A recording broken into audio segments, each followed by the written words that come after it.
Fighter jet MiG-21 की farewell ceremony में MiG-21 ने आखिरी बार उड़ान भरी है। उड़ान की तस्वीरें इस वक्त हम आपको दिखा रहे हैं। चंडीगढ़ से फाइटर जेट MiG-21 की रिटायरमेंट सेरेमनी की ये तस्वीरें आप देखिए। चंडीगढ़ एयरबेस पर आखिरी फ्लाई पास सेरेमनी। तो MiG-21 के विदाई समारोह में रक्षा मंत्री राजनाथ सिंह की भी मौजूदगी है। और ये देखिए, जो MiG-21 1963 में भारतीय वायुसेना में शामिल हुआ था, आज वो आखिरी उड़ान भर रहा है क्योंकि तेजस से इसे रिप्लेस कर दिया गया है। अब तेजस विमान जो है वो वायुसेना की शान बढ़ा रहे हैं, लेकिन MiG-21 का जो शानदार इतिहास रहा, आज उसे भी देश याद कर रहा है, सलाम कर रहा है। चंडीगढ़ एयरबेस से फ्लाई पास सेरेमनी की ये तस्वीरें देखकर दत्ता जी, आपके जहन में कौन सी बातें आ रही हैं और आज MiG-21 के बारे में आप हमारे दर्शकों के सामने क्या बताना चाहेंगे, क्या रखना चाहेंगे? देखिए, ऐसा है, MiG-21 60 बरस भारतीय वायुसेना के साथ सर्विस में रहने के बाद अब उसको फेज आउट किया जा रहा है। एक बड़ा नॉस्टैल्जिक मोमेंट है एयरफोर्स के लिए और पूरे देश के लिए। अब ये मान के चलें कि अगर 60 बरस इसने सर्विस करी तो जितनी हमारी बड़ी बड़ी जंगें हुई, चाहे वो पाकिस्तान के साथ हो, कारगिल का युद्ध हो, या उससे पहले जो इंडो पाक युद्ध हुए हैं, उस सब में इस जहाज़ ने हिस्सा लिया। और ये हमारी एयरफोर्स का बैकबोन था, एक मेन स्टे एयरक्राफ्ट था। और आज के दिन में 60 बरस के बाद इसको रिटायर किया जा रहा है और तकरीबन जो 45 स्क्वाड्रन के करीब इनकी जो नफरी थी, इसको रिप्लेस किया जाएगा तेजस के साथ में। तेजस जो भारत खुद अपने आप प्रोड्यूस करने वाला है, और तेजस मार्क 1, मार्क 2 और उसके बाद में M का। तो ये एक अपनी आत्मनिर्भरता की तरफ एक कदम है। और दूसरा ये है कि जो जहाज़ रशियन ओरिजिन का MiG-21 भारत के अंदर, जिसकी हम खुद ही मेंटेनेंस करते थे और खुद ही इनको असेंबल भी किया जाता था, अभी वो फेज आउट किया जा रहा है। तो एक नॉस्टैल्जिक मोमेंट है, खास करके एयरफोर्स के लिए, उन सब पायलट्स के लिए जिन्होंने इस जहाज़ को बहुत एक्सटेंसिवली इस्तेमाल किया है। और बाद में शायद आपको ये भी सुनने में आया होगा कि इसको फ्लाइंग कॉफिन का दर्जा देने लग गए थे कई लोग। लेकिन ये जहाज़ की रिलायबिलिटी काफ़ी उम्दा थी और इसने बहुत उम्दा सर्विस दी है पूरे एयरफोर्स को और हमारे मुल्क को। तो ये एक नॉस्टैल्जिक मोमेंट है। और आगे चल के अब एयरफोर्स के अंदर जो नए विमान इंडक्ट होंगे, चाहे जो रफ़ेल अभी ऑलरेडी इंडक्ट कर रहे हैं, M का है, हमारा तेजस है, और इसके साथ में जो हम तेजस से इसे रिप्लेस किया जा रहा है। लेकिन दत्ता जी, जैसे आज हम रिटायरमेंट सेरेमनी की ये तस्वीरें देख रहे हैं, आखिरी उड़ान की तस्वीरें देख रहे हैं, तो अब फेज आउट करने का प्रोसेस क्या होता है? मतलब जो लड़ाकू विमान अभी तक उड़ते रहे, जो कि भारत के शौर्य के तौर पर हमेशा हमेशा जाने जाएंगे, क्योंकि शौर्य के 62 साल जो हैं उसके गवाह रहे हैं ये, अब इन विमानों का क्या होगा? कैसे इन्हें फेज आउट किया जाएगा? कैसे पूरी जिम्मेदारी जो है वो तेजस को दी जाएगी? कैसे इन्हें रिप्लेस किया जाएगा? कुछ उस प्रोसेस के बारे में अगर आप दर्शकों को बता पाएं। बिल्कुल, देखिए, ऐसा है कि जो एक टेक्नोलॉजिकल डेवलपमेंट होती है, एक प्लेटफॉर्म होता है, एक एवियोनिक्स होते हैं, एक उस प्लेटफॉर्म की हथियार कैरी करने की क्षमता होती है, दूसरा उसकी जो रिलायबिलिटी है, उसका मेंटेनेंस पैरामीटर्स हैं, उसका सप्लाई चेन उसके साथ में कनेक्टेड रहता है। आज के दिन में शायद भारतवर्ष एक ऐसा देश रह गया था जहाँ पे MiG-21 हम इस्तेमाल कर रहे थे। इसके अलावा कुछ चंद एक अफ्रीकन कंट्रीज हैं जहाँ ये इस्तेमाल हो रहा है, लेकिन बहुत छोटी तादाद में। तो एक बड़ा प्लेटफॉर्म जो इतने बरस हमारे साथ रहा, उसको अपग्रेड करने की जो जितना भी हम उसको अपग्रेड कर सकते थे, उसको हम कर चुके थे।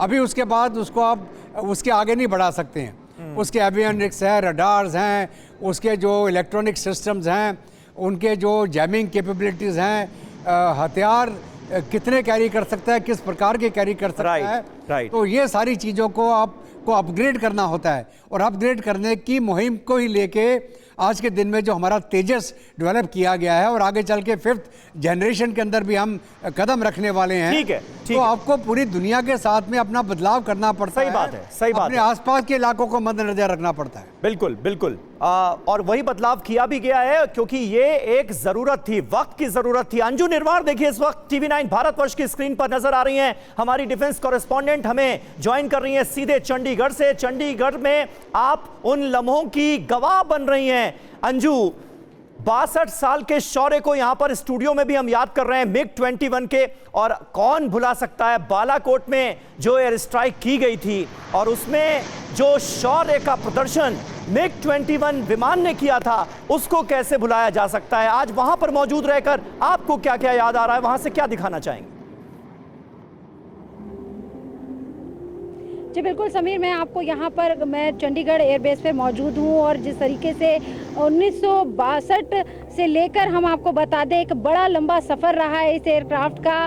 62 साल तक ये देश की सेवा करता रहा और आज यहाँ पर इसकी विदाई समारोह हो रही है। सबसे पहले मैं आपको बता दूं कि इस इवेंट की जो शुरुआत की है वो एयर मार्शल AP सिंह ने जो है सबसे पहले MiG-21 एयरक्राफ्ट को उड़ाया है बादल फॉर्मेशन में, और उसमें 3 एयरक्राफ्ट जुड़े हैं और साथ में यहाँ पर तेजस मार्क 1 एयरक्राफ्ट को भी फ्लाई किया जाएगा। पैंथर फॉर्मेशन में भी MiG-21 एयरक्राफ्ट फ्लाई करेंगे और उसके बाद आपको बता दूं एक डॉग फाइट जो एयरक्राफ्ट की आसमान में होती है वो डॉग फाइट जैगुआर और MiG-21 एयरक्राफ्ट के बीच में नजर आएगी। और यहाँ पर मैं आपको ठीक MiG-21 एयरक्राफ्ट जो है वो भी आपको दिखाना चाहूंगी किस तरीके से जो इसका शौर्य है उसको सब याद कर रहे हैं। तो 1963 से ये हमारी भारतीय वायुसेना का हिस्सा बना है और 60 से भी ज्यादा सालों तक इसने देश की सेवा की है। तमाम तरह के जो ऑपरेशन है और जिस तरीके से समीर आप जिक्र कर रहे हैं बालाकोट एयर स्ट्राइक का, बालाकोट एयर स्ट्राइक में आपको बता दूं आज भले ही जैगुआर के साथ MiG-21 जो है वो डॉग फाइट करेगा, लेकिन बालाकोट एयर स्ट्राइक के समय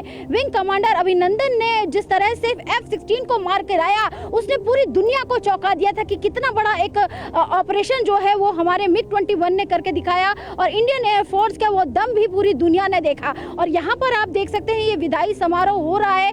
1000 से ज्यादा जो वेटरन्स हैं जिन्होंने MiG-21 का जो फ्लाई किया है उसका हिस्सा रहे हैं वो तमाम यहाँ पर जुड़े हैं। लेकिन ये अपने आप में भावुक कर देने वाला पल है। 1966 से 1980 तक भारत ने 872 MiG-21 एयरक्राफ्ट जो हैं वो भारत में लिए थे और HAL ने 600 से ज्यादा इनमें से एयरक्राफ्ट को जो है वो बनाया था। लेकिन ये अपने आप में बहुत गर्व से भर देने वाला पल है कि 60 साल से भी लंबे समय तक ये कार्यरत रहा और ऑपरेशन सिंदूर में भी आप समझिए समीर, ऑपरेशन सिंदूर का भी ये हिस्सा रहा और ऑपरेशन सिंदूर में भी इसने महत्वपूर्ण भूमिका निभाई। वाकई बहुत बहुत शुक्रिया अंजू निर्वाण आपका हमारे साथ जुड़ने के लिए और ये शानदार तस्वीरें हम तक पहुंचाने के लिए। सीधे चंडीगढ़ एयरबेस से रूस ने साल 1950 में MiG-21 को बनाया था और 1963 में भारत ने पहली बार रूस से MiG-21 खरीदा था। आज उसकी विदाई का दिन है। रिटायरमेंट सेरेमनी की तस्वीरें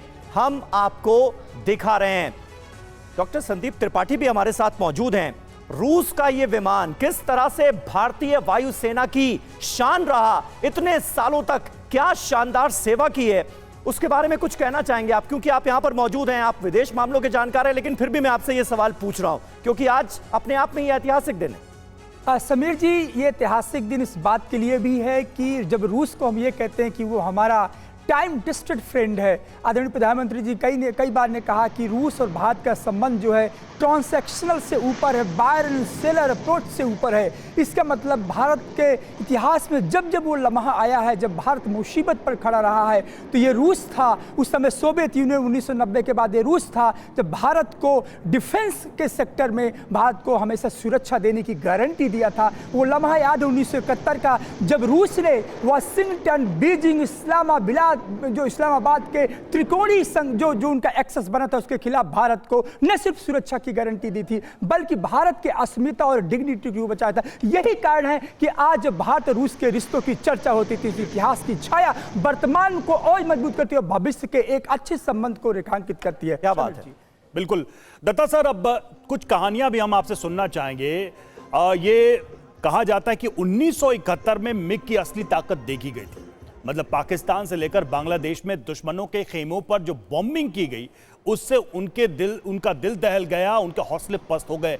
कोई ऐसी मेमोरी या कोई ऐसी कहानी वॉर जोन से जिसमें मिग की ताकत देखी दुनिया ने पाकिस्तान? बिल्कुल, देखिए ऐसा है कि 1971 की जंग एक बड़ी हिस्टोरिकल और लैंडमार्क जंग रही सेकंड द्वितीय महायुद्ध के बाद, द्वितीय महायुद्ध के बाद पहली बार दुनिया के अंदर एक नए देश का जन्म हुआ। पहली बार एक मुल्क के 93,500 इतने मतलब फौजियों ने हथियार डाले भारतीय फौज के सामने। पाकिस्तान की फौज, उनकी पेंटें उतार के वहाँ पे उनको नंगा किया गया। ये उसी दौरान MiG-21 ने अपनी क्षमता दिखाई। शुरुआती हालत के अंदर ही ईस्ट पाकिस्तान, जो समय ईस्ट पाकिस्तान था, उसकी एयरफोर्स को नकारा कर दिया गया और उसके अंदर मेन रोल प्ले किया गया हमारे MiG-21 के द्वारा। MiG-21 उसके साथ में हमारे हंटर्स वगैरह। तो कहने का मतलब ये है कि MiG-21 ने उस एक टर्निंग पॉइंट में भारत का वो जंग लड़ी, भारत की तरफ से वो एयर सिक्योरिटी को हासिल किया। उसके बाद लगातार जितने भी हमारे ऑपरेशन हुए, और बालाकोट का आपने जिक्र किया, जबकि अभिनंदन ने उनका F-16 को गिराया लाम सेक्टर, जो नौशहरा सेक्टर के ऊपर, उस इलाके के अंदर। और ये जाहिर करता है कि जो इस जहाज की क्षमता थी, क्योंकि इसका थ्रस्ट इतना तगड़ा था। सर, उस दौर में भारतीय वायुसेना को दुनिया की मजबूत वायुसेना की श्रेणी में लाकर खड़ा किया और बैटल ग्राउंड में भी प्रमाणित किया MiG-21 ने कि उसकी ताकत क्या है और भारतीय वायुसेना में उसकी कितनी भूमिका। एक बार फिर से अंजू के पास चलते हैं। अंजू, हम कुछ तस्वीरें भी आप दिखाते रहे, बहुत ही खूबसूरत तस्वीरें हमें देखने को मिल रही हैं, लेकिन यह भी कहा जा रहा है कि MiG-21 जो इतिहास का हिस्सा बन रहा है, उसने इतिहास क्रिएट किया है और एक बड़ी लेगेसी अपने पीछे छोड़ के जा रहा है, जिसको आने वाली जो नई जनरेशन की एयरक्राफ्ट्स हैं उनको आगे बढ़ाना है।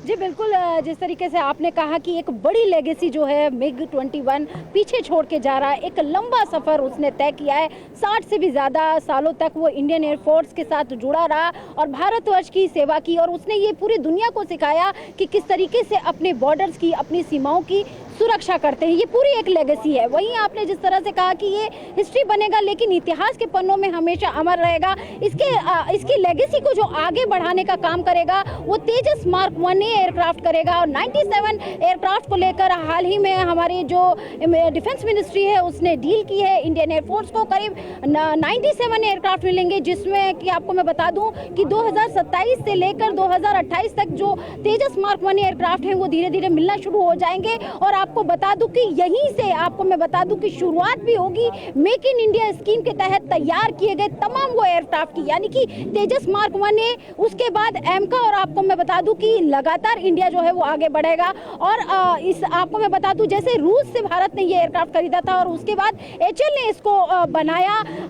बड़ा ऑफर एक बार फिर से रशिया की ओर से भारत को दिया जा रहा है Su-57 को लेकर। हालांकि उस पर डिस्कशन चल रहा है, भारत उस पर आगे देखेगा कि क्या करना है, लेकिन आपको बता दूं उसमें भी टेक्नोलॉजी ट्रांसफर का पूरा ऑप्शन जो है वो रशिया की ओर से दिया जा रहा है और भारत में उन एयरक्राफ्ट को बनाया जाए, ये पूरा एक ऑफर है। लेकिन आपको मैं बता दूं कि वहीं अगर हम MiG-21 की दोबारा अगर हम बात करते हैं तो एक बड़ा इसकी हिस्ट्री रही है। आपको मैं बता दूं ढाका में जब जिस वक्त 1971 में भारत ने जब पूरा ऑपरेशन किया था, तो जो ढाका में जब बड़ी मीटिंग चल रही थी वहां पर भी मैं आपको बता दूं कि पाकिस्तान के खिलाफ MiG-21 ने बड़ी स्ट्राइक की थी। इसके अलावा जैसे हमने ऑपरेशन सिंदूर में देखा कि भारतीय फोर्स ने किस तरीके से 11 से ज्यादा बेसिस जो थे उनको डिस्ट्रॉय किया, उन पे गड्ढे, बड़े बड़े गड्ढे कर दिए। ठीक आपको मैं बता दूं 1971 के वॉर में भी हमारे MiG-21 ने इस तरीके के ऑपरेशन किए थे और पाकिस्तान के एयर बेसिस पे इसी तरह के गड्ढे हुए थे। आपको एक बार मैं तस्वीरें भी दिखा देती हूँ MiG-21 एयरक्राफ्ट के साथ। आपको मैं दिखा दूं यहाँ पर 2 MiG-21 एयरक्राफ्ट जो है वो प्लेस किए गए हैं। तमाम जो इसकी मिसाइलें हैं जो कि एयर टू एयर और एयर टू सरफेस R-73 मिसाइलें जो हैं वो यहाँ पर MiG-21 एयरक्राफ्ट के साथ प्लेस की गई हैं।